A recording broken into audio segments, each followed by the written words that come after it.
Yeah.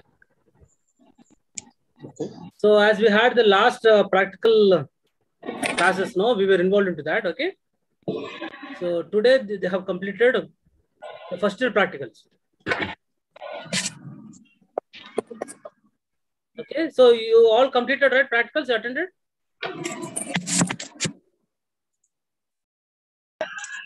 Attended, sir. Okay then. So today they have completed AP batches. So with this they have completed complete practical sessions. So we are left with block 5. Okay, block 5 especially talks about data collection.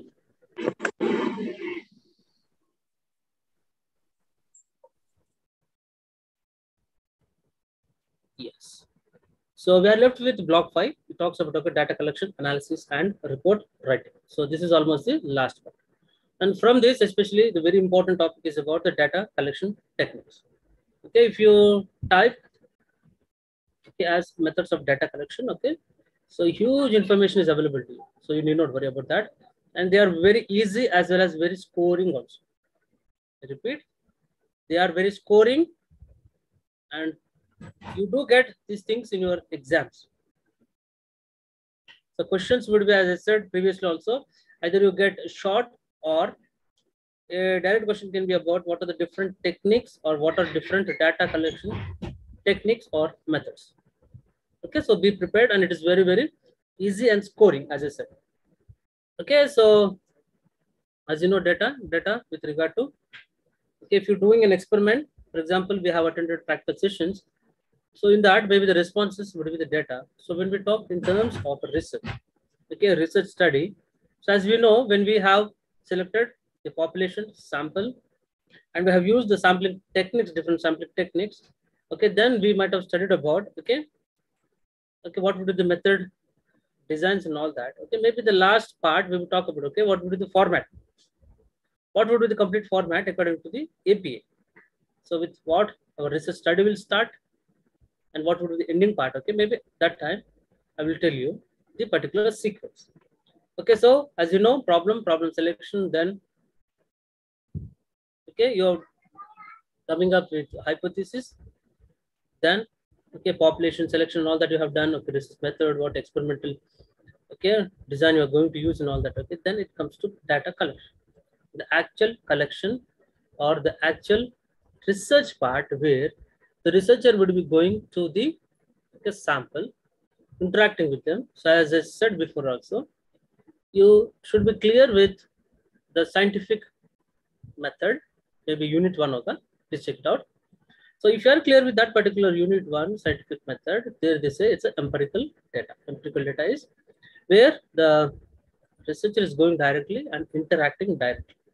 So even we talked in the previous classes, so why a researcher should go and he should collect data directly? Because there can be okay data collection lapses, like we don't know whether who is answering that question or that questionnaire, or maybe like whether he is involved or he is in busy, or like whether he's giving the correct response or not. That okay, if they're taking lightly or if they are giving okay maybe a simple casual general responses also, but it is going to affect our particular research okay the process. Because as I said, so we have a serious business of doing the research where we're looking at maybe if it is a teaching method, or if you have come up with anything new and if you would like to try to know so how effective it is. But if you are not present physically, that seriousness may be missing, and because of that, rather than the sample, someone might be critiquing or giving the responses. Or even if it is the sample or the selected participant or a member of research, but that seriousness may be missing. So that is the reason it's always recommended that you adapt a method where you directly go, be present there, and you try to collect data or collect the responses. Okay, so these particular techniques are called as method of data collection. Okay, very, very important, crucial. Okay, not only from research point, but also from the examination point of view. So definitely there would be questions from this particular, okay, methods of data collection. And so our research is going to be decided based on this particular technique or methods what you are trying to adapt. Okay, the first one is about, okay, observation. So observation is very okay, simple, and it is a very important or most used technique or method of data collection with regard to psychological or behavioral sciences. So psychology make use of this particular observation method, okay, with utmost importance, because as we know, we're not only looking at what the internal, okay, feelings or what going through inside the person, but also we can cross check that with help of, okay, non-verbal cues also. Okay, what can be non-verbal cues? What would be non-verbal cues? Okay, we're not, this particular behavioral or psychology, we're not only talking about, okay, how they are feeling, what they're feeling. For example, if they are telling, disclosing anything, okay, maybe for example in a counseling session, but if you're talking or if you're, okay, dealing with a disadvantaged group, so what they're trying and to what extent it's correct or correlating, so that can be checked with help of observation method. So with regard to behavioral sciences, psychology, so observation method is used, okay, very important. So observation. So in what way observation is different from just looking or seeing? Yes, observation. So you're making a focused attempt, okay, with utmost concentration, or you devoting all your, yes, interest. Okay, you're devoting all your conscious efforts, okay, looking at one particular identified sample of behavior. So we're not looking at the complete behavior of a person or normal general behavior of a person. Okay, you always make clear of this. So when we say observation, so we're not looking at the general behavior of a person, or we're not making the complete 24 into 7 observation of a person. When it comes to method of data collection with regard to research, so we're not observing the 24 to 7 or the general behavior of a person, but we have selected, because we have selected number of members of the research population called a sample. In the same way, not all the complete behavior we're trying to look at, but we have certain identified behavioral traits or patterns of behavior. Okay, so that is called a sample of behavior. So well defined and identified sample of behavior we are trying to make observations. Okay, so observation, so we are identified. So how frequently my particular student is getting aggressive, it would be as simple as that. Or how frequently my particular student in the classroom is getting excited.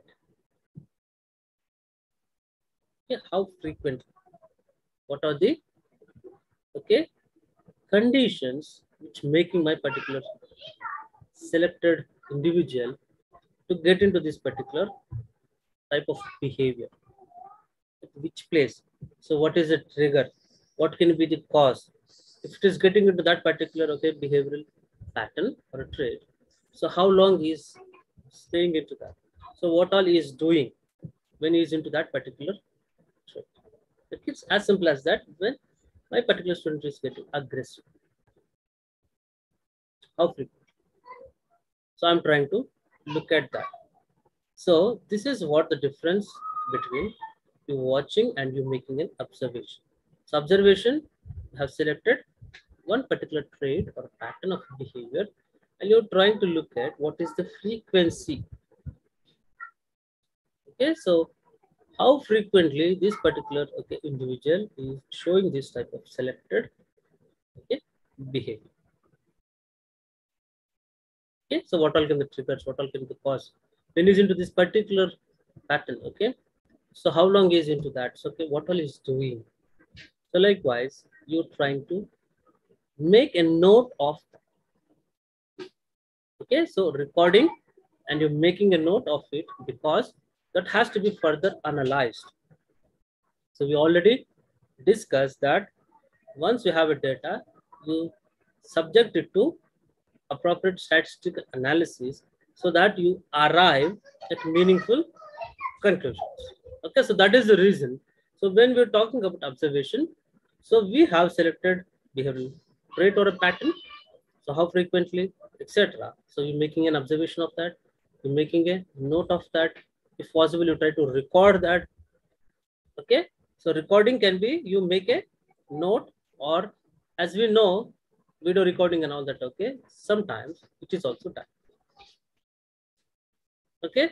So when it comes to recording and all that, okay, we will talk in ethics. There is a chapter called ethics. So is it good to record someone and all that? Okay, because it is a sensitive data, and also we're talking about privacy and all that. Okay, so can we intrude into their private spaces and you start recording everything?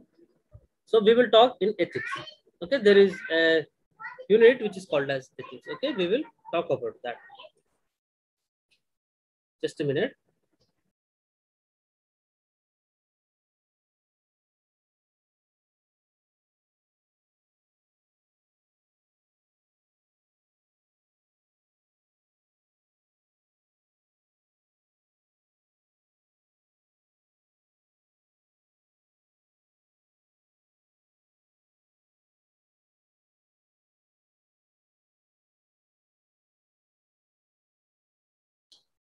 Yeah. So observation, we have different types of observations. Okay, first one, okay, participative observation, then non-participative observation. Okay, you can make use of chat box. What can be participant observation? If I've attended the first offline classes now, there also we talked about, okay, because when we talked about the scientific method and all that, okay, so I used to touch a little bit of this. So this would be a repetition actually, but I don't know how many of you attended because I never asked names.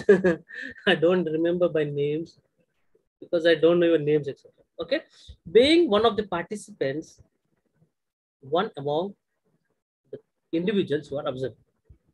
So participant observation, then non-participant observation. Okay. So if you're making observation, classroom behavior of a teacher, good. So classroom behavior of a teacher is an example of,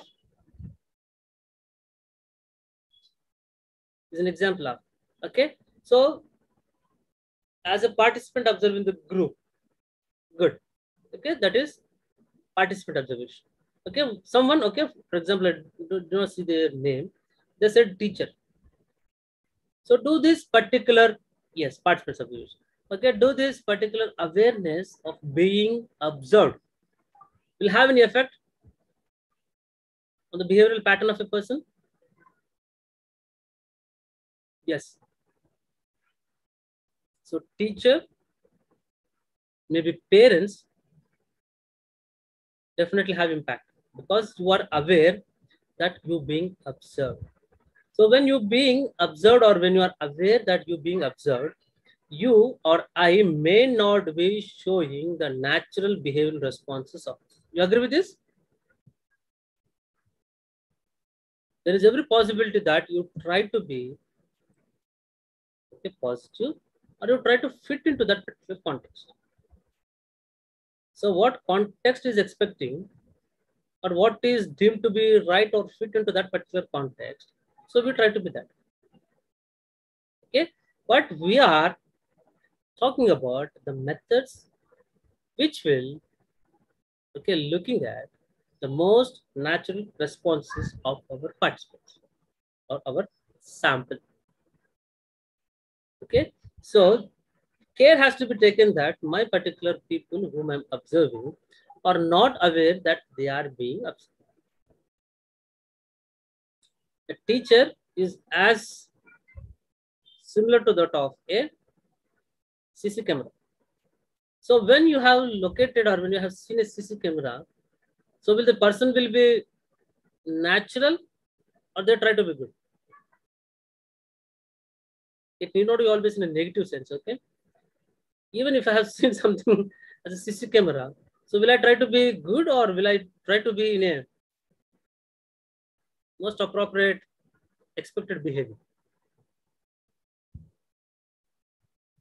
Okay, so but we are looking at the most natural responses because that simplest clue or being aware that you are being observed can spoil or you may not be getting the natural behavioral responses. That is the reason. So you either go with participant observation or non-participant observation. So participant observation is a condition where you become one among the group that is being observed. So when you're becoming one among the participants, okay, so what is the possibility of awareness that they're being observed?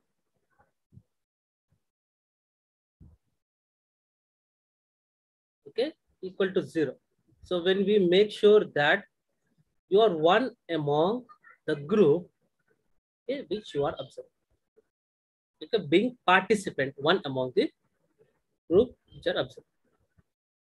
Okay, for example, maybe when we talked about a classroom, so okay, classroom, so maybe some people or with the help of some people, okay, the class teachers or the principals, they would be getting information who is creating nuisance or who is responsible for certain things, XYZ. Okay, some people will be designated as class leaders, etc. So they are aware that they are the representatives, class representatives. So they have direct, okay, access with the class teacher or with the principal, so they can inform them. So we know that, but still, even if they're not present also, okay, the so-called our subordinates or our supervisors or our heads, they would be getting some information because we don't know.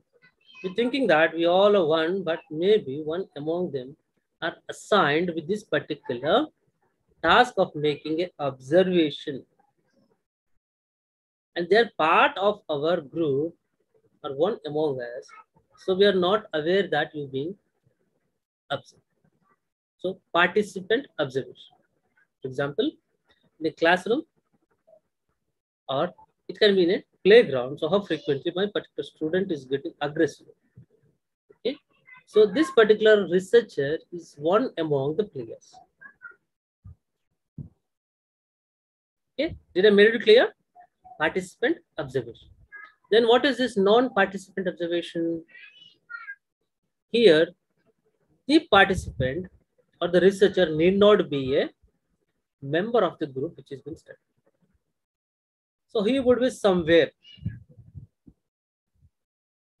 okay, watching, focused, looking at the selected, identified behavioral pattern. So how frequently?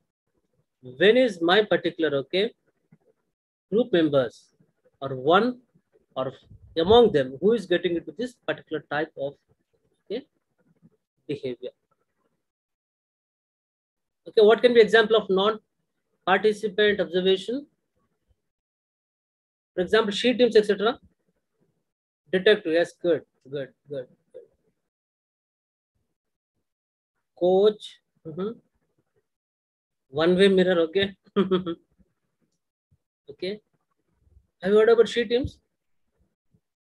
She teams are like, okay, someone said detective, yes, good. Okay.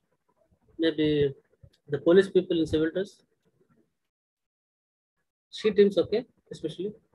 So they are one among, either they can be one among the passengers or they may be at a distance trying to observe if is anyone getting into this, okay, unacceptable behaviors, or what they have called it as, okay, so mischief, etc. So they are not part, okay. As a researcher, you need not be part of that, but you can stay somewhere, okay, making a observation. So non-participant observation. Okay. For example, as I said, a team member, if team member is not possible, so he can be one among the audience. I repeat, if participant, he would be one among the team members in the playground. If that is not possible, then he can be one among the audience. He would be one among the audience somewhere sitting, but is making an observation. Okay, if he's looking at the complete team, you would be looking at complete members. If not, if you have selected one particular or few of them, so you would be observing them carefully. So whenever that particular behavior is shown, so he is, okay, noting it down. So how frequently, what might be the reasons, etc. So this is with regard to observation. Okay, now which one was, okay, which one is prescribed, or which one will give you the most natural response? So please make use of chat box. So which can give you the most natural desired responses? Okay, non-participant, okay. Okay. What about participant? By being a participant, one among the group, is it not possible to get access? Both has their own good. Yeah. So being one among the participant give you the most natural response, because the people whom you are observing, they are not aware that they are being observed. You being one among them, so you know each and every minute details. Okay, what is happening? Why is he getting into this particular type of behavior? What all can be the reasons can be known. But so getting access to that particular group, is it so easy? So you started with a research program, then you suddenly go and want to become a member of that particular group. Will they accept you? Okay, so how long it will take to accept? To take you into confidence, start sharing their, or to be into their most natural behaviors. Okay, so how long it will take? So that can be one particular disadvantage with regard to participant observation. So getting access to a group or the particular members whom you are observing, so gaining their confidence, etc., where they start considering you as one among them. So this is how it is a time take. But yes, most natural responses can be guaranteed. Okay, if that is not possible, so then we can go with a non-participant observation. As I said, so being a team member, it requires so much of effort and all that. If that is not possible, I can be one among the audience. Okay, but I should make sure that that particular selected behavior will occur. So I need to be waiting. So when will these particular behaviors are shown? If I'm not sure of that, okay, that can be. So time taking, in the sense, you need to be very, very careful, vigilant, looking for that particular behaviors to happen or occur, and you should record down. So non-participant, yes, compared to participants is very easy, but the only thing disadvantage is that you being at a long distance, you should be able to recall, or should be always available, vigilant, because when this particular, especially talking about behavior, so when they happen and when you try to have access of that, and you should note down, because we have a purpose for that, because that is subject to analysis and all that. So if that is not guaranteed, if you cannot record, so entire effort is going to waste. Okay, so this is with regard to observation. Okay, participant and non-participant observation. Okay, counseling is participant. Actually, counseling is again different. Counseling is a one-to-one interaction. So counseling mostly it is done one-to-one. Okay, when we talk about group counseling and all that, okay, when you do orientations, etc., or a general issue when you are trying to address by and large among, okay, all of them, like soft skills, etc., then these groups are used, but most of the time counseling would be one-to-one, face-to-face interaction between the counselor and the counselor. Okay, so that is entirely different context, but observation is of utmost importance. Because what pain my particular client is undergoing, okay, and based on the non-formal or non-formal cues, I should be able to find out so how relevant what is saying based on the facial expressions, etc. So for that, observation is very, very useful. So without observation, so what is telling cannot be correlated, and as a counselor, I cannot go along with. Okay, so that is the importance of observation. Okay, so participant and non-participative observation. Then there is also other type is called as, okay, controlled versus, okay, uncontrolled observation. So what can be controlled condition? So this also we might have talked bit before also. Controlled condition. So where can we guarantee controlled conditions? Classroom, okay, done. Limited controlled condition. Lab settings, you agree with that? Lab is a controlled condition. Okay, labs are controlled conditions. But once you bring them into lab, can I expect the most natural responses of them? Are they not aware that they are observed? Okay. Controlled versus the natural. Natural is when and where, okay, the particular behaviors are happening. The most natural setting. Okay. So how will people react when there is a bomb blast or when something happens? Natural calamities. Maybe a war. So now the Ukraine war is going on, but before that, can anyone say so how they would be? So when they are going to happen? Okay, natural calamities. So when they happen, you getting me? Yes, natural. I'm going to get the most, okay, genuine responses, but there is no guarantee that when will these particular things happen.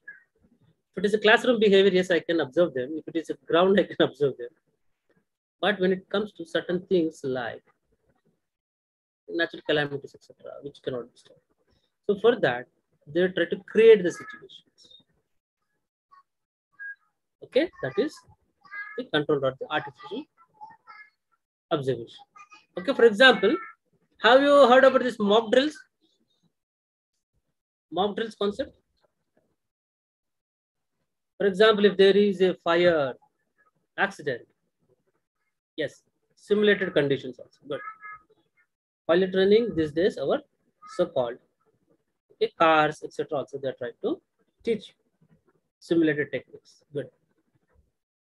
Okay, what if happens if there is a fire accident? So how you save? So how you do? So they try to do a mock drills, etc. Okay, so this is how. Okay, if natural not possible, you can go with a artificial or a setting one. Okay, then the next important method is, okay, interview. Okay, interviews, this is also very common and known to us. Okay, so what is this interviews generally? As is talking about counseling, so interviews also face-to-face interaction mainly. Question and answers. Okay, good. It need not be always question and answers. Question answers. I have a limitation, that is knowledge based. Maybe when you go for a job, they are trying to look at how much knowledge you have. Okay, then they pose your question, then they expect the answer for that. Okay, yes, question answers, good. Okay, job settings. Okay, mostly interviews are also one-to-one, face-to-face interactions, and especially when it comes to research. So we are going with face-to-face interaction.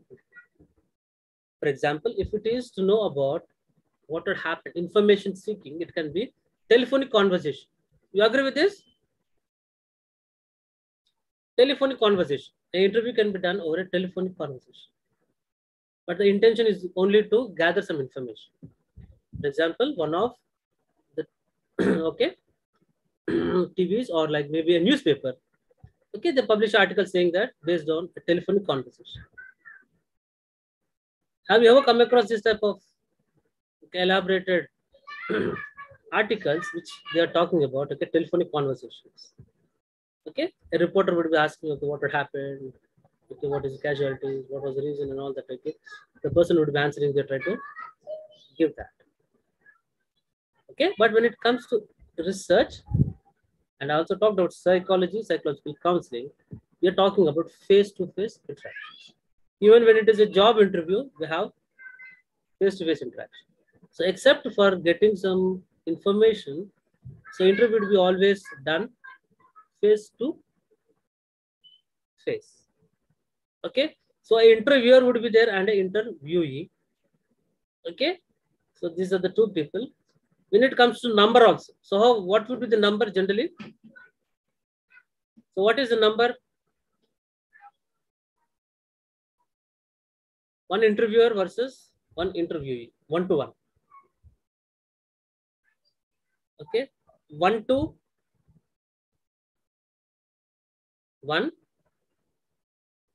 Okay, many to one. Yes, one to many. Okay, group of interviewers interviewing one particular person. Okay, that will depend on the purpose. For example, if it is a job interview, what happens in a job interview? Job interview. Will there be one person? Yes, many to one. Why many? Different areas, experts would be there. Maybe one from technical side, okay, one is HR, etc. Okay.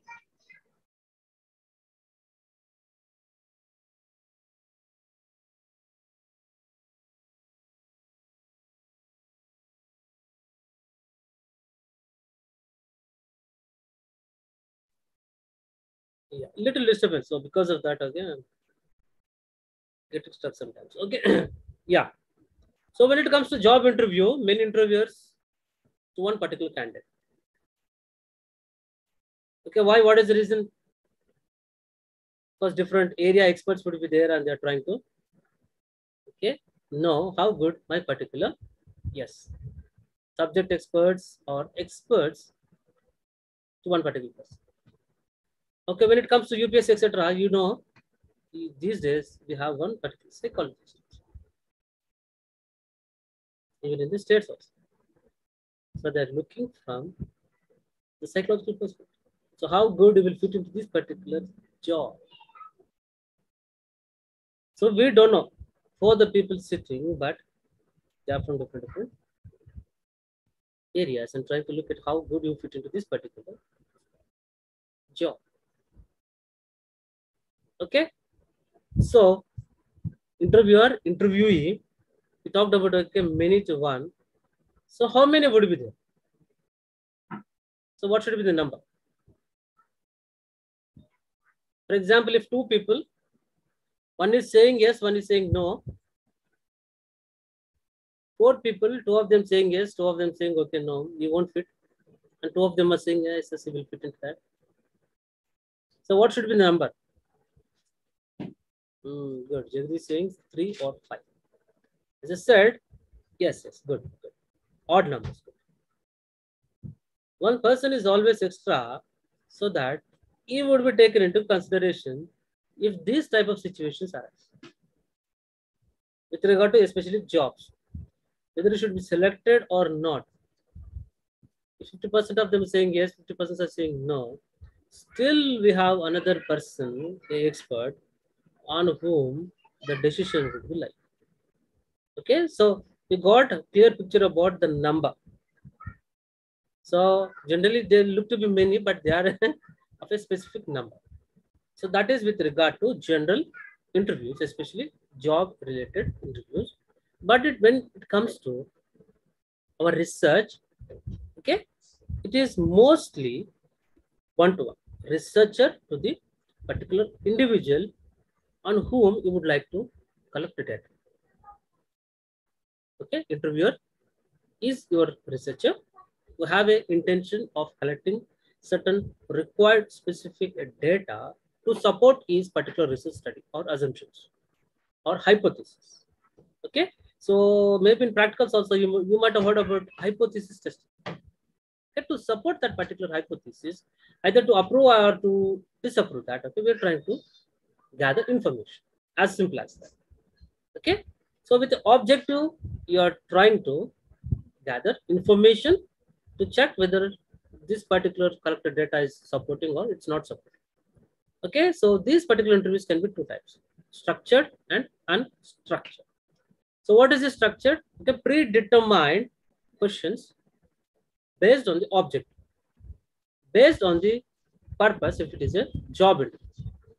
So based on the particular subject, questions, all that would be there when it comes to job interviews. Okay, we will restrict it to our research. So based on the objective, so what is required, what is to be collected, so predetermined. Even the sequence of questions are predetermined. So same set of questions would be asked to all the members.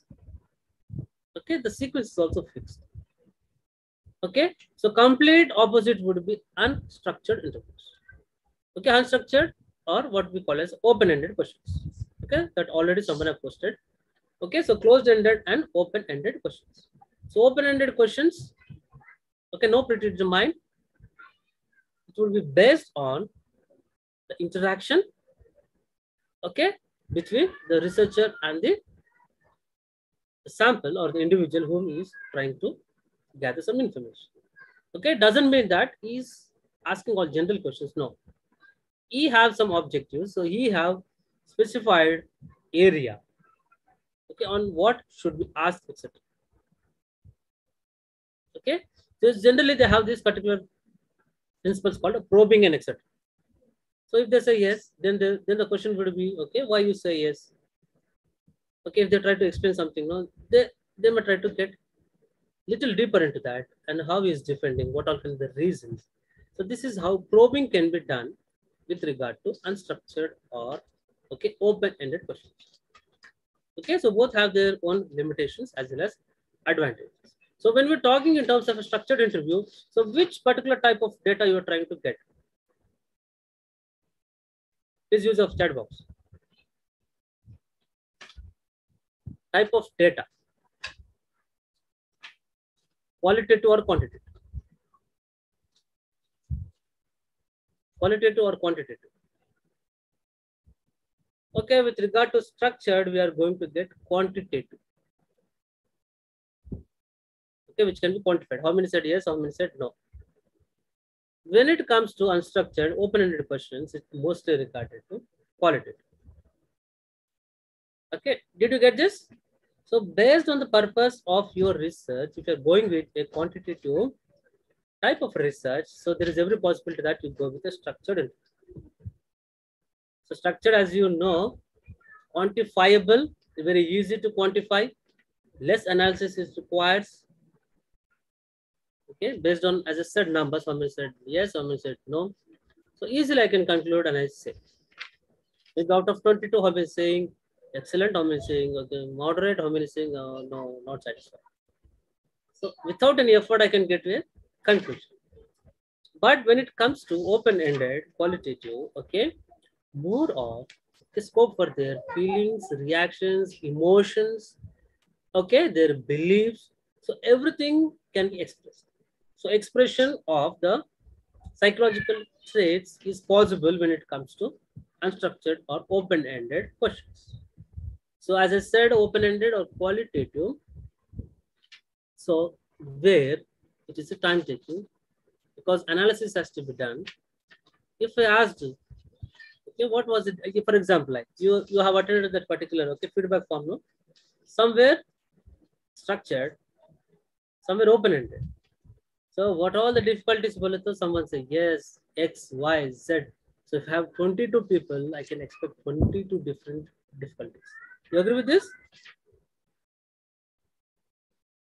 So this is how analysis part would be becoming difficult because when we talk in terms of research, we're not talking about okay tens of members or participants, but we're talking hundreds of okay, participants or hundreds of samples.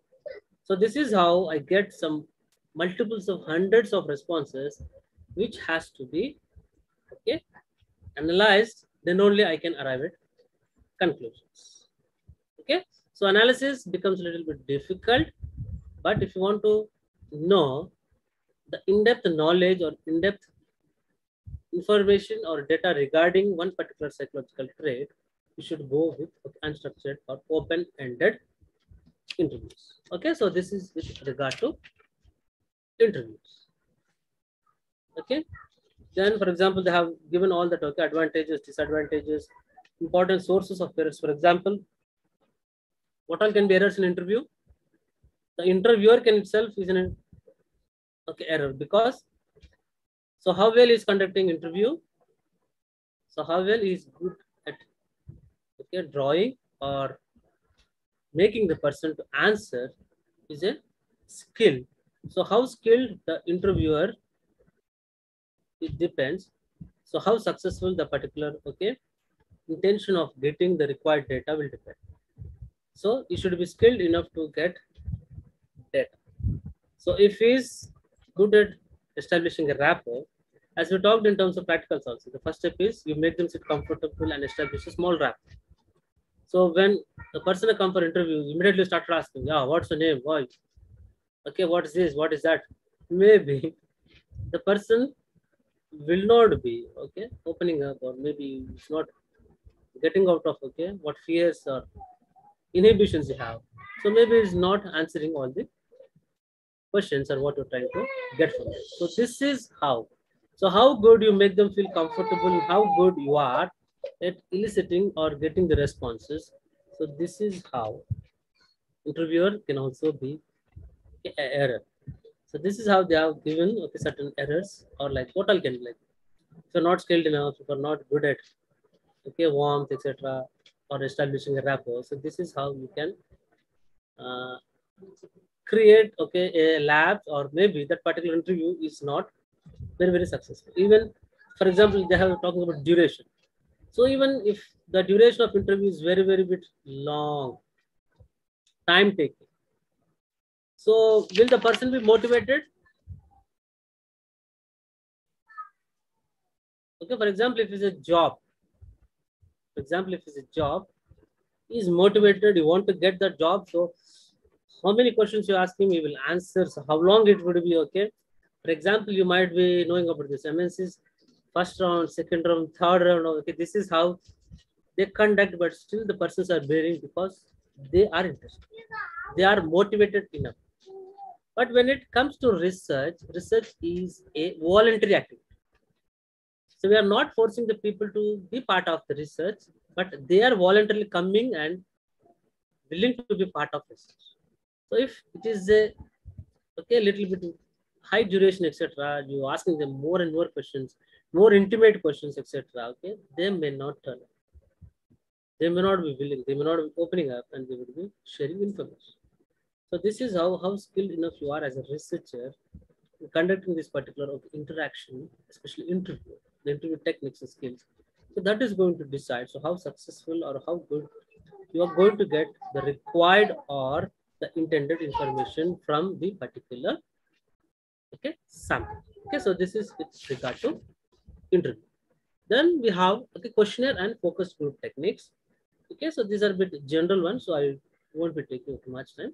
But yes, this can also be expected as a questions.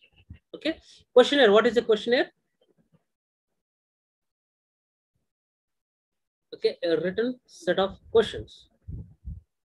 Okay, a set of questions which are printed and which are circulated or used to get some information, what we call as a data.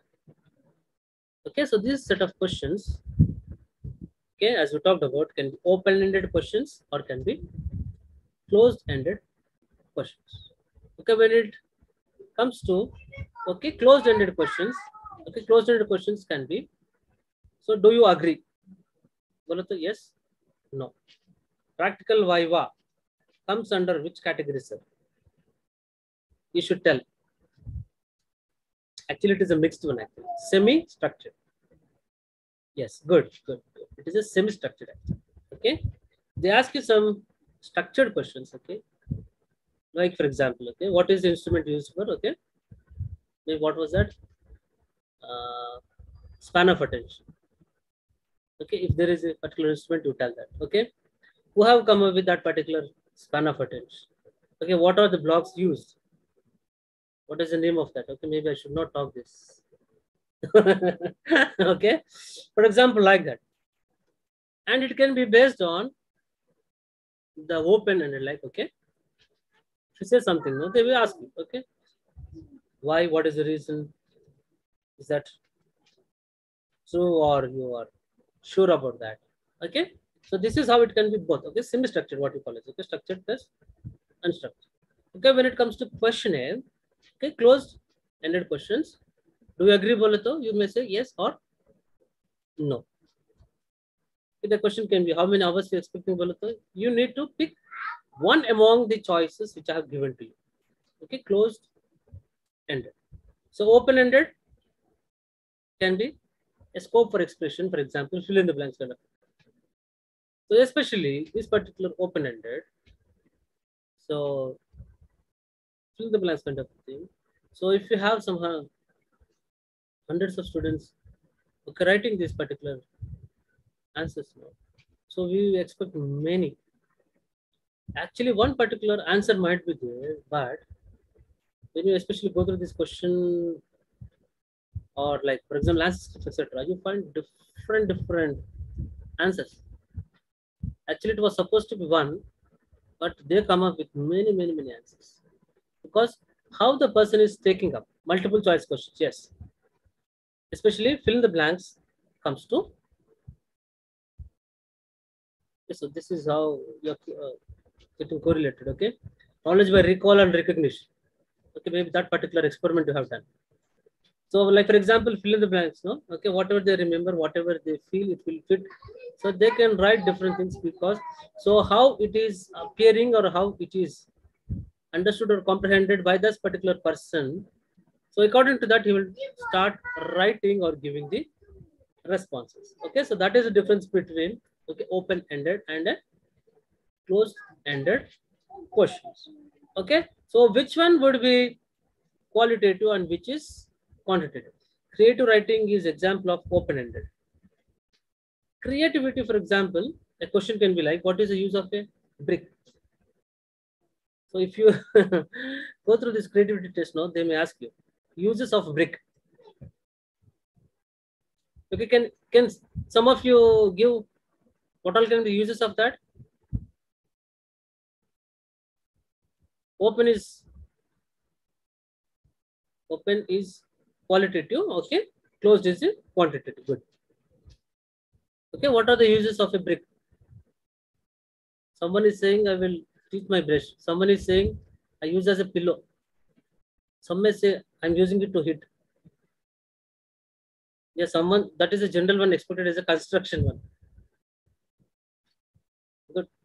Some of them might be saying that for supporting for rising the height, I'm using a brick. You getting me? Because someone asked about creativity. So what is a creativity? Creativity is an open-ended. Yes. So different things. Okay, in Hindu rituals.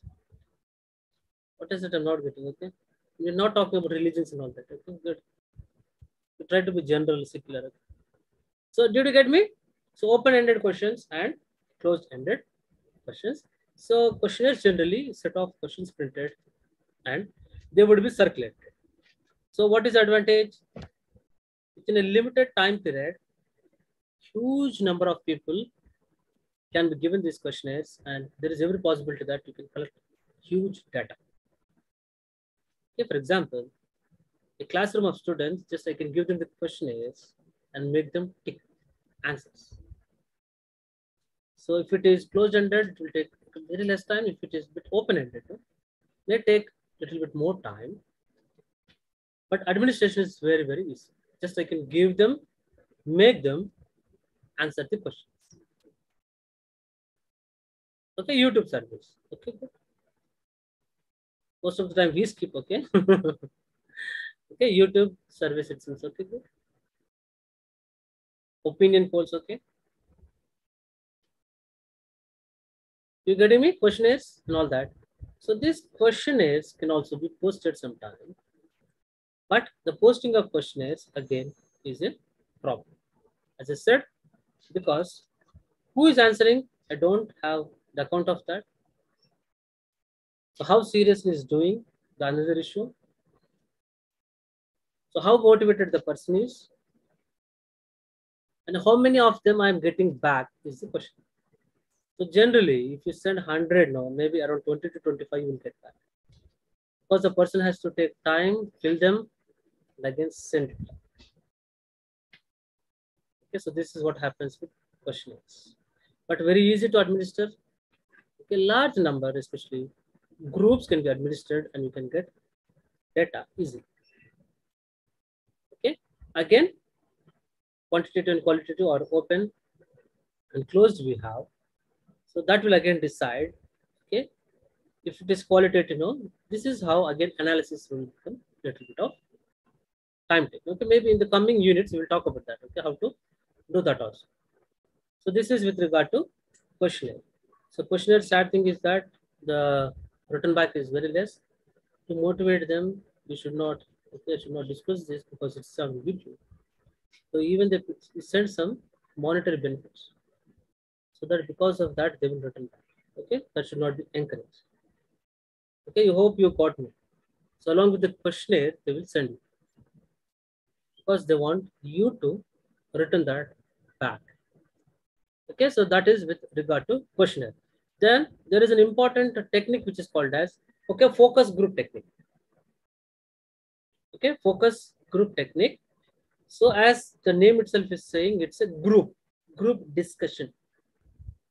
Okay, we have GD now. GD is different. Okay, it is a focus group technique. Okay, but it is to do with a group.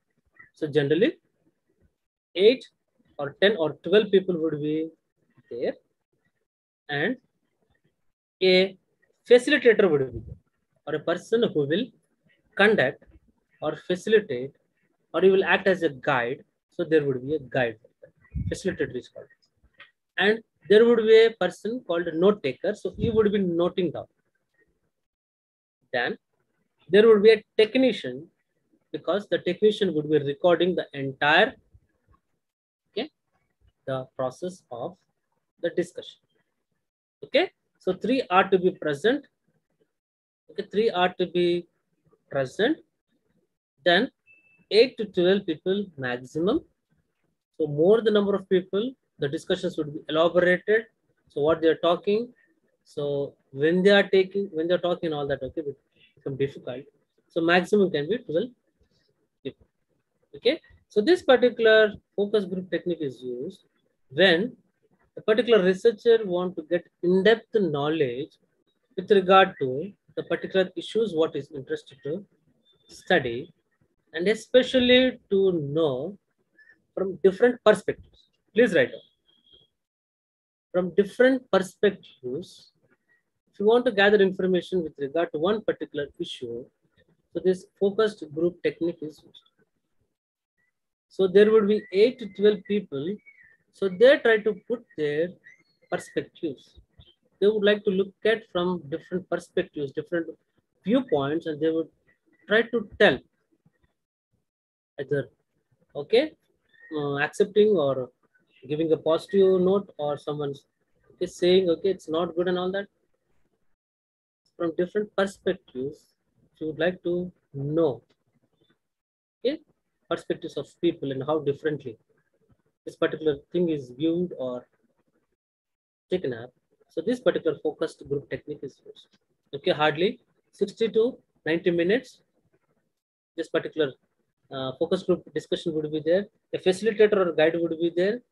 So he would be, okay, assigning the questions. So based on the background, so what backgrounds they have, this particular facilitator know that. So he will pose a question to the particular participant. So what is talking, so what he's saying, so everything would be recorded by the note taker. The facilitator is only trying to facilitate, move forward, conduct the interview. So when they have started with the question, so at what particular point, for what, which particular, okay, member have reacted. So if you have reacted, what was his reaction? Okay, what did he tell? Everything would be noted down by a note taker. The facilitator is only facilitating. And if they are deviating from that particular topic, etc., okay, you try to bring it back to the context, from irrelevant to the relevant context, and try to conduct this particular session smooth. So there would be note taker, so you would be noting down if one particular person have answered, so how long did he talk, what he talked, at which particular point he have raised or he have taken turn and all that. So he would be noting down. So at the end of the 90 minutes, they will end up the session. After that, they try to analyze this particular notes which has been taken by the note taker. Then they will try to arrive at what were the different viewpoints or perspectives of different people on that particular issue.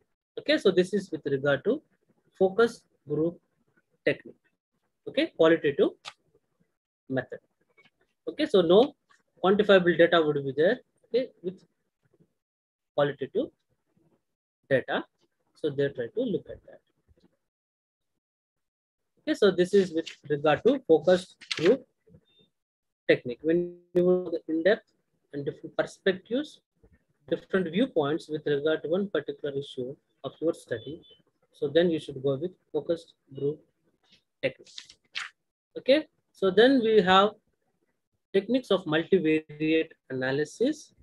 Okay, so this particular topic, okay, so you need not worry from the examination point of view. So very rarely they will ask you, and if they're asking also, you make sure that you try to answer the particular questions what we discussed before. So data collection and all that are very easy. Okay, please tell examples of focus group technique. For example, war in Ukraine. So is all agreeing with one particular statements, like is everyone agreeing? Is everyone saying, okay, it's good that Russia should do a war? Is there any uniformity?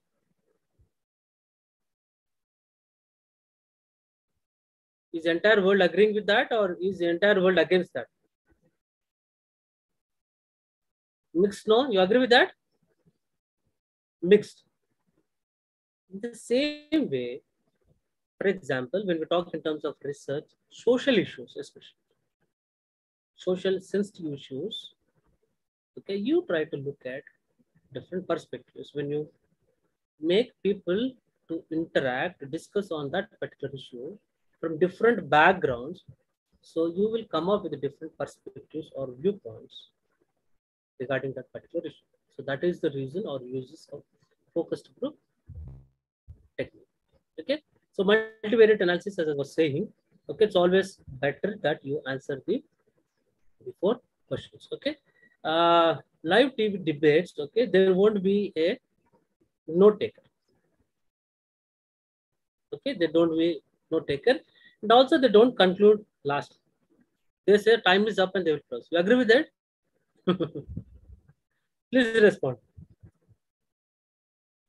At the end of the time, no, maybe just as example. Okay. So, for example, at the end of the time, no, they say, okay, time is already up. Okay, they thank, okay, all the parties, and they say, okay, thank you. But they don't arrive at conclusions. Okay, this is to arrive at a conclusion, and also there will be note taker. So they would be noting down, especially at what particular point they have reacted. So what was his reaction? So how long he talked, etc. So they try to note down. They try to analyze it scientifically. Okay, that is the difference between the live debate and the focused group techniques. Okay, so multivariate analysis, parent teacher meeting Zoom call. Okay, conducting a parent teacher meeting on a Zoom is always not encourageable because they're talking about their own student, and we don't expect the teacher should be talking about a different students openly to a group. It should always be like a teacher to student or parents separate. Okay, if one particular child have a problem, no, or a difficulty, no, they did not disclose with all because it's going to have a negative impact. Okay, on a Zoom call, maybe not encourage. One to one is a group, class is a group, third class, whatever it may be. If as a parent, no, if my particular child have any issues, no, I would like to know personally. Okay, I hope you understand. Okay, that is different. Okay, techniques of multivariate analysis. Okay, if you have a chance to leave this, no, because you will be having multiple options or choices, no, you always try to do that. You always pick data collection techniques very easy. And the coming units also about ethics and all that. Okay, they are very easy but general. You can write that. Okay, my advice would be not to pick this multivariate analysis. Okay, so as the title says, it's about multivariate, or before we talked about one independent and one dependent variable. So these are the techniques which are used when we have more than one independent and more than one dependent variable. Multivariate. So variations are many.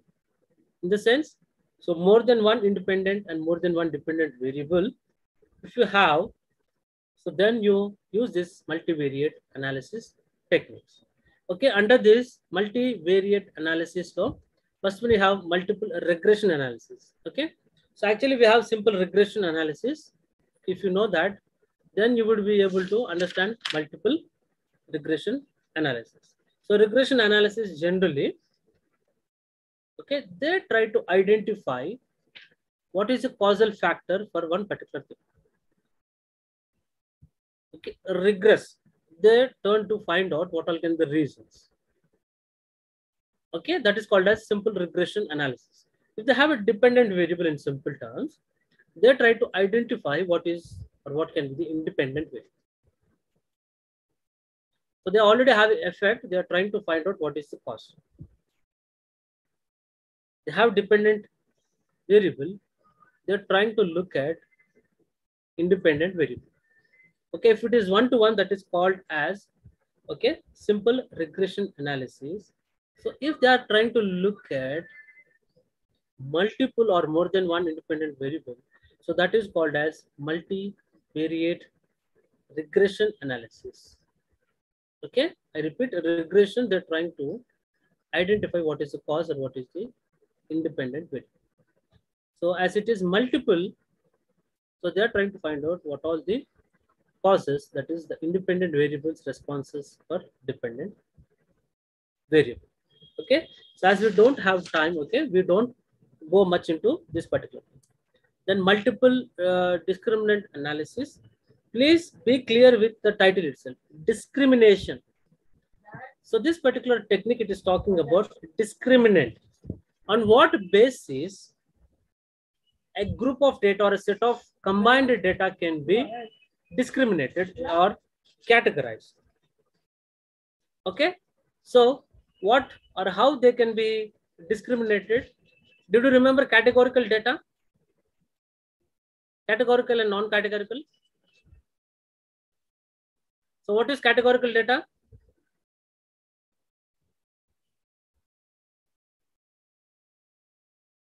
Categorical data,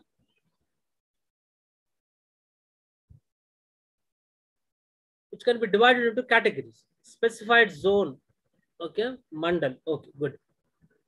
Okay, in simple terms, okay, categories. Okay, for example, categorical variables can be like male and female, male, female, the third gender. I can divide them into categories. You agree with this? Categories, male, female, third gender. So this multiple discriminant analysis is used when you have a large, okay, combined set of data where you try to discriminate or you try to segregate them into different categories and subcategories. So based on, okay, mathematical formulas, so when you have data, when you subject this data, and when you select this particular, okay, function, multiple discriminant analysis, so based on the particular values, so it is going to identify, okay, the categories of the particular data. Okay, multiple discriminant analysis. Okay, then factor analysis. So this is discriminant. They're trying to discriminate, and next comes factor analysis.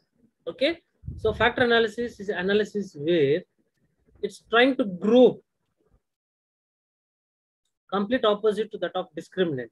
Is the grouping of similar, okay, characteristics or qualities into one particular factor. So, okay, factor analysis. Okay, 16PF. Did you remember? 16PF will come under which type of test? PF for personality factors. Did you remember that? Title 16PF. Personality. Good. Okay. So as if you look at each and every individual, so there can be number of traits. So based on the similarities, they try to be grouped under, okay, 16 personality factors. Okay. For example, if you have aggression, so what all are associated with that particular type of behavior? So they are grouped under one and they are saying it as, okay, aggressive or aggression.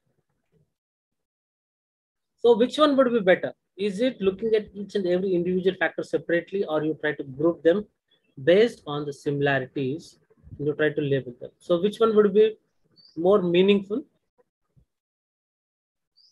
Okay, grouping based on similarity. Okay, please remember that. And the best example is 16 personality factors.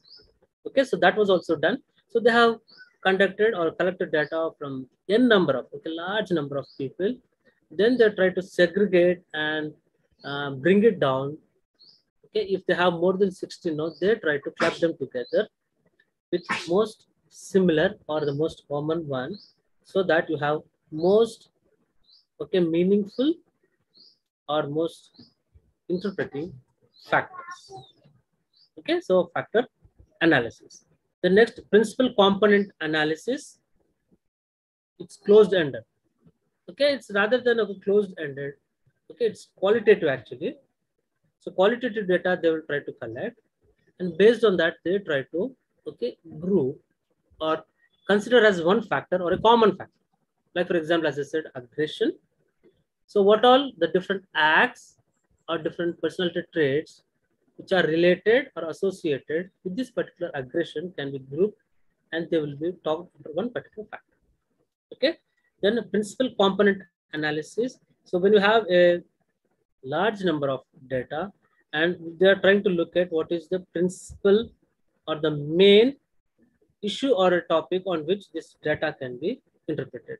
Like we have averages, scores, etc. No, based on that, they try to interpret what is the most, okay, responsible or the dominating factor from that particular data, or which is the most important one, the principal component, main component, and then they try to segregate that. Then multiple analysis of various, which is called as MANOVA. Okay, MANOVA, MANOVA, MANOVA. Okay, for example, when we talked about, okay, testing of means, Okay, when we have two groups, for example, control and experimental groups, etc. Okay, if there are two groups, you use a t-test. If you have more than two groups, no, more than two randomized group design, etc., that time you try to use a F test. Okay, F test is also called as ANOVA, analysis of variance. Okay, so this is okay multivariate analysis of variance. Okay, multivariate analysis of variance, which is called as MANOVA. So here, just more than three. If I have four groups, so conducted experiment, if I have a data, then if I would like to know which among the four is better, what are the differences, so which is having effect on which particular okay, groups, etc., their interaction, etc. So they try to use MANOVA. So when you have two groups, please uh, keep this as a okay remembrance. Okay, when two they use okay t-test, which talks about okay mean difference, calculation of difference of mean, group mean between two groups. T test, it's called T test. Then when there are three groups, no, it's called F test. Three groups, difference of mean. As I said, we take as a group and we try to find the difference of mean. Okay, T test, F test is called as ANOVA. When it is more than three, it is called as MANOVA. Okay, you need not worry about all this because we are not doing manually, or they are going to give you some questions and asking you to do, but only is to know okay what is the meaning of it. Okay, then canonical correlation analysis, okay, they try to have a group of independent and dependent variables, they are trying to correlate okay groups. Then cluster analysis, okay, reducing a large number of data. Maybe you might have remember this cluster. Under sampling technique also we use this cluster. So clusters are always used when we have a large number of data, you try to compress them. Okay, they're called as clusters. Okay, multi-dimensional scaling. So this is again, you try to look at okay what data you have on a large number of scales or large number of okay subcategories and categories, etc. Okay, so this is with regard to multivariate analysis. Then we have qualitative data collection. As we talked about qualitative, so when it is qualitative in nature, it is called qualitative data collection.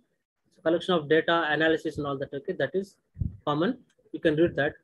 Then thematic analysis.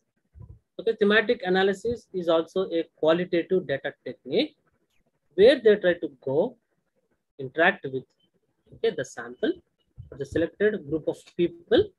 Then they try to okay note down whatever they are saying with regard to that particular social issues.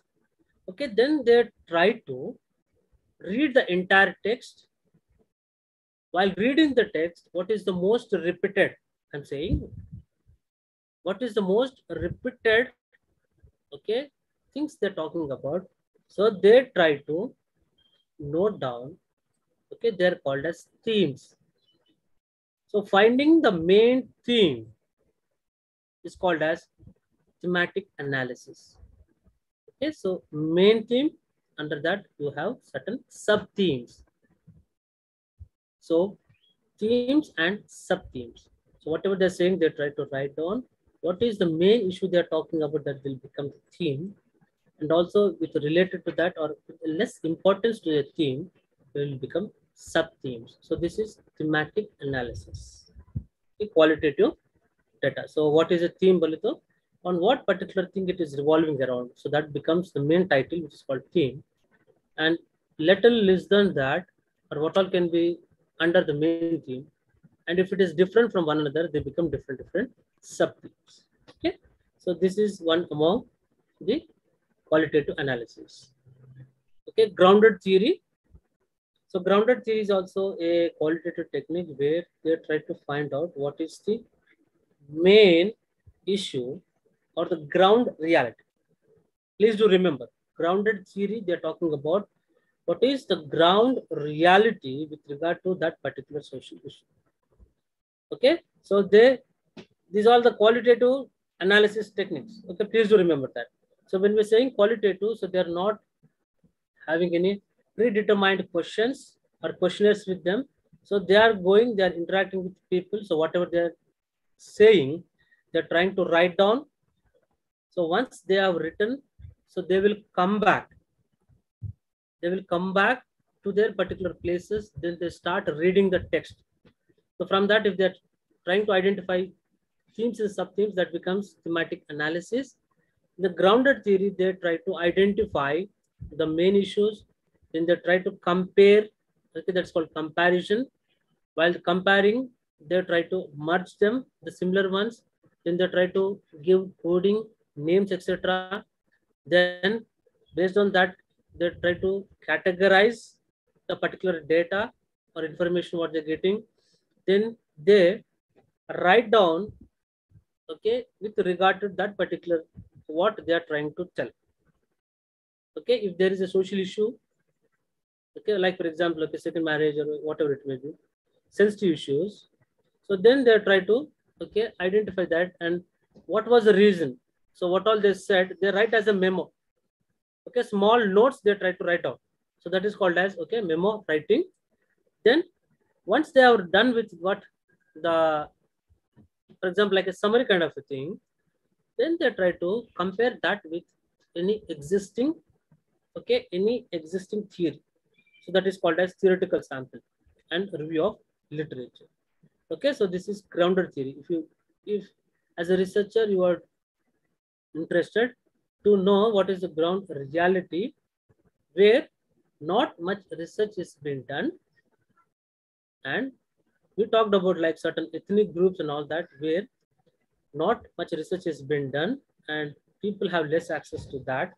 In that cases, if you would like to know what the actual ground reality is, then this grounded theory is used. Ethnic groups and sensitive issues which are not touched upon. And if you would like to find out, try, collect data, and based on that, if you try to arrive at meaningful conclusions and you try to, okay, check with that of the existing theory and doing a review of literature. So that is called as grounded theory. And the last one is the discourse analysis. Discourse is about our everyday conversations. So how these conversations take place? Are they influential? If they are influential, so what extent they are influential? Okay, and what particular, okay, language or which particular, okay, phonetic words, etc. are influential. So why people are getting influenced, and all that would be, okay, try to look at discourse analysis. So discourse is nothing but our communication or interaction. So interaction analysis or discourse analysis, okay, or the speech or what we talk, in what way is it having effect, which particular way of speaking, which particular, okay, phonology or words, okay, having influence, and why they're getting influence, if you're getting influence, to what extent they're getting influence. So all that would be studied under discourse analysis. Okay, remember this, these are qualitative analysis, okay, thematic, okay, then grounded, discourse analysis. We talked about multivariate where there are more than one independent and more than one dependent variable, multivariate analysis. Okay, then for example, we have, okay, ethics in psychological research. So generally what ethics has to be followed in terms of psychological research. So we always remember that we are dealing with people, their feelings, okay, their emotions. So first and the foremost thing, you maintain confidentiality. Yes, excellent, excellent, excellent. Confidentiality. That's what I was talking with regard to parent-teacher meeting on a Zoom. Okay, maybe not appropriate unless and until it is done individually with that particular parent or a group only, not as an open disclosure kind of. Okay, so we should always remember that we're talking about people, their feelings, their emotions, okay, all sensitive informations. Okay, so confidentiality has to be maintained. If you have to breach that confidentiality only under certain conditions. If it deems, okay, very important or any threat to the society, then only we can, okay, break that confidentiality, and also with informed consent. So what is this? Yes, good, excellent. So what is this informed consent? So before you start with the research, so you should be telling the concerned, okay, group of people whom we call as a population or sample. So you take their consent. You tell what is the purpose of the research, why you want to do this. So ultimately what you're trying to look at, so trying to gather information. So in what way this particular information is going to be used? What is the security of that? What is the purpose of this particular study and what you're trying to do with the data or the sensitive information you're collecting with regard to people. Okay, you try to explain them. If they have any clarifications, you answer all the clarifications. Once they are comfortable, once they are willing, you can take a written consent also. You can take a written or signed, okay, confidentiality agreement, so that at one point of time, if they're turning out and if they're saying, okay, this is what they are doing against, so you can land up in problem because we have legislation, all that, okay, freedom of speech, etc., and all that, okay. So, and we also have the private space, etc. So, with the this particular, okay, so-called research, we cannot intrude into their personal lives also. What is deemed to be sensitive, what is private, okay, though it is part of research, okay, we are not supposed to touch upon that. And once if you're touching also, there has to be confidentiality with agreed consent of them. If they are willing to share, then only you can take that particular information. And also, you should guarantee them that this is not going to be misused. Okay, so this is with regard to ethics. And also, when it comes to research, funding would be there. So, funder and the researcher. So, as a researcher, if you are part of any project, so it's from both the sides. It's a mutual relationship. Okay. So as a funder, they would be talking about, okay, what is the objective? So why is this particular project is initiated?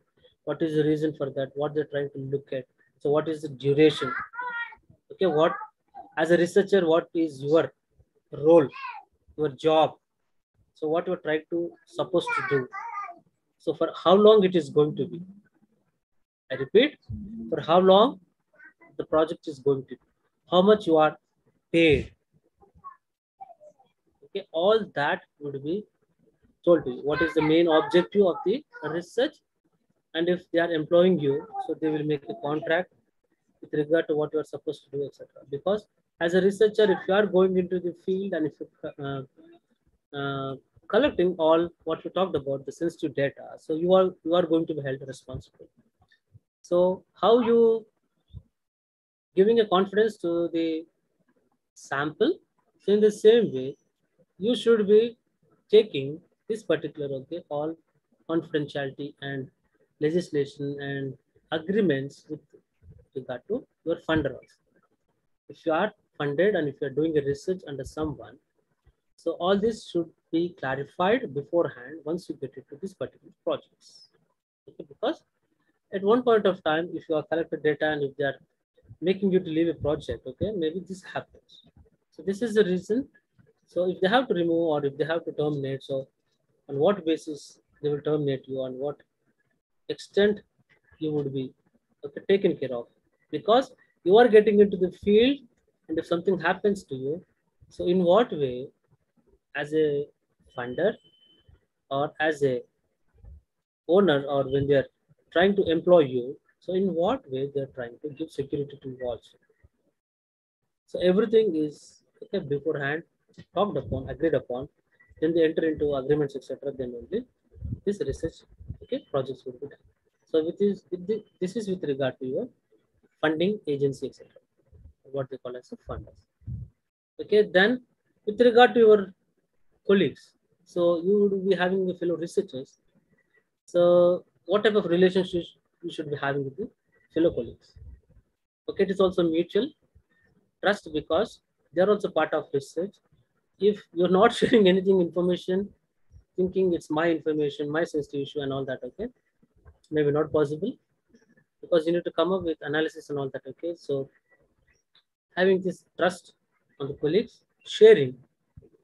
okay, what the process you are going through or what you're trying to adapt with particular method, what is the intention, so how you try to collect the data information, so how you are going to use what techniques etc are using. So your colleagues should be aware of that, or if you are a colleague to someone, so they should also be telling you so what they're trying to do. So unless and until you don't have this mutual trust on each other, the things cannot be done, or this particular research cannot be done. And also colleagues, and then your supporting staff. For example, if sensitive issue, the conclusions, or for example, if it is a pure sciences, you found out something, and if that is getting leaked, the formulas and all that. So how much the damage it's going to happen. You as a scientist, as a researcher, you never disclose, or someone is funding you, the agency, even if they have, it is their property, so they don't disclose. But what if the lower supporting staff, because they need to document? You getting me? The actual document they should type, they should do that, all that. So if they are not trustworthy and if they try to leak it or publish it or give it to someone, okay, so this is how the entire thing is going to collapse.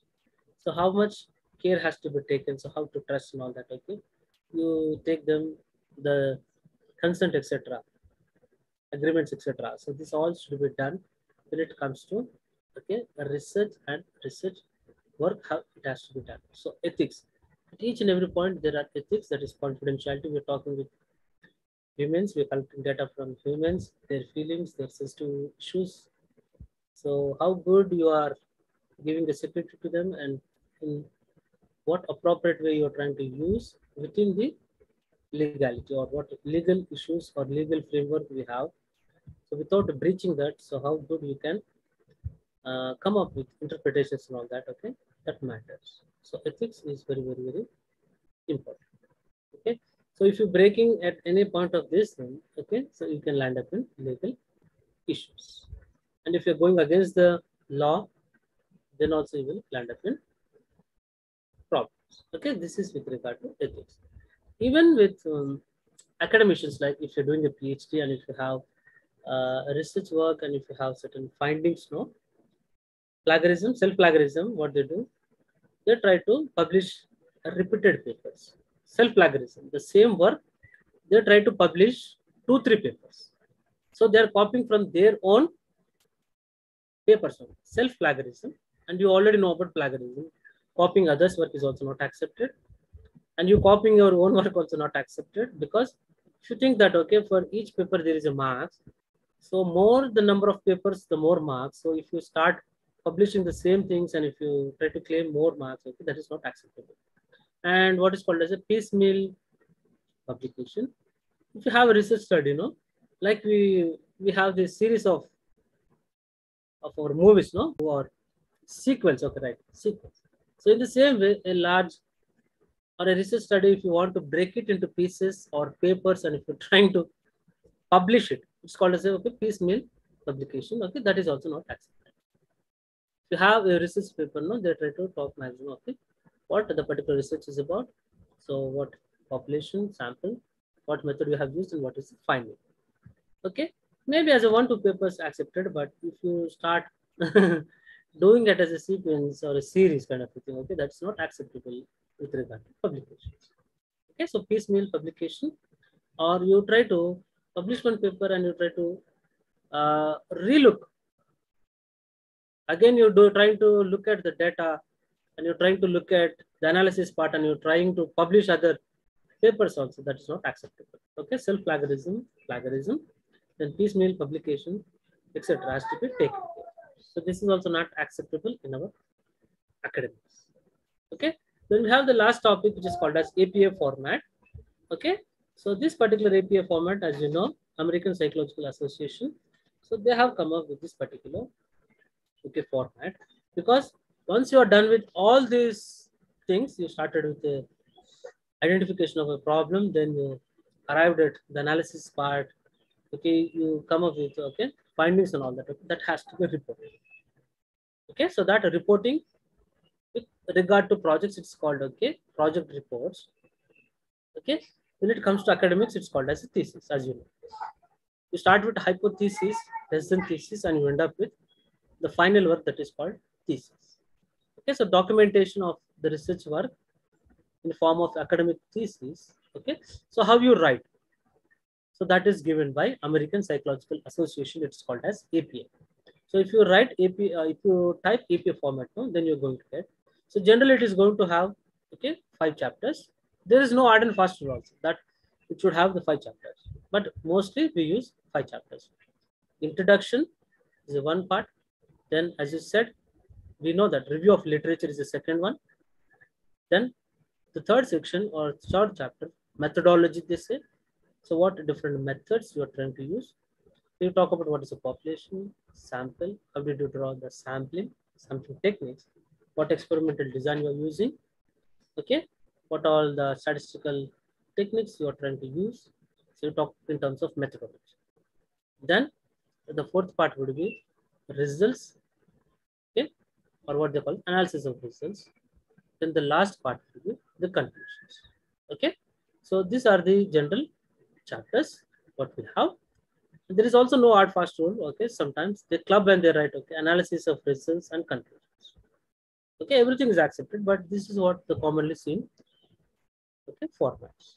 Introduction, review of literature, methodology would be separately there. Okay, results or analysis of results, then conclusions, followed by references or what they call it as bibliography. So bibliography or the reference work or citation of reference is very important because that is going to give support of what you have taken from others. As I talked about plagiarism, if you don't want to come under plagiarism, so you should give the appropriate responses or references. So from where you have taken, for example, if you have taken from my work, if you quote my name, that is accepted. Okay, so under sources you should give the references or it's called bibliography. So how you write bibliography, the format is also been given. If you type as APA format, so how you write for a journal, how you write for a research paper, how you write if you have taken from a textbook. So everything is given to you so that you can have it from the internet. Okay, so APA, the present is the 5th edition what we are having. Previously we had 4th. Okay, 4th text revise they call TR. Then we have the 5th one. So APA, the latest edition, whatever it would be, at the time of your submission, you try to go through that. Not much modifications would be there. Certain slight modifications, if they're coming up, then it will be published as a latest edition. So based on that APA format, you try to follow that and you try to document, then you try to submit that particular research work to the concerned authorities, then it will be getting awarded. Okay, there is a due procedure for that also. Okay, the universities they try to go through the process and all that. Okay, so once you submitted, your work is done, then the universities will take care, and at the final they will award, and this is how it will be done. If it is a project, no, you submit that to the agency, then agency will look after that all that, and if it is with the correct format and all that, okay, then they will accept and they will forward it to the concerned authorities whom they have taken fund, or if they want to use it for any planning, policy making, etc., they try to use this particular information for policy making. So research work is very, very important because it is going to give guidelines for the further policy making, etc.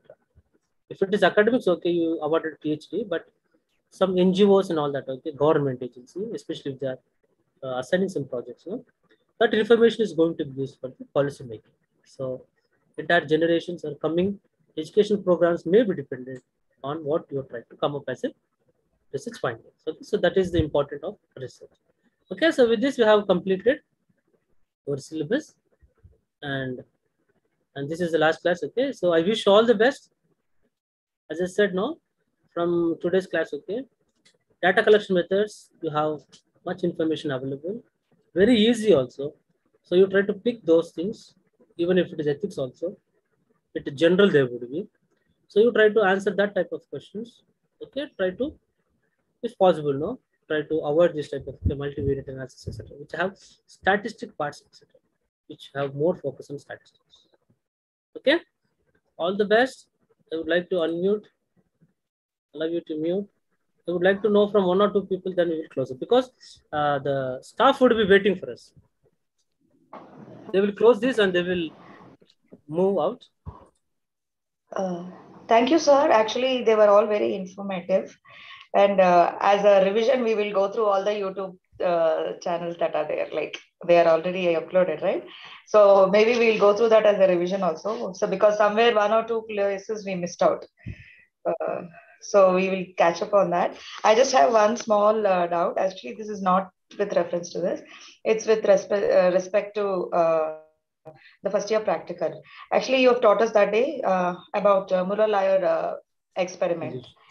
Yeah, and you showed us all that. So what I just wanted to do was, I did a small information search on internet, and there is a Muller-Lyer experiment. I mean, online how we can do it. So I did it, and I got some readings. Like, can we enter them into the record or not? Is what I wanted to find out. Yes, if you have data, you can enter. No problem.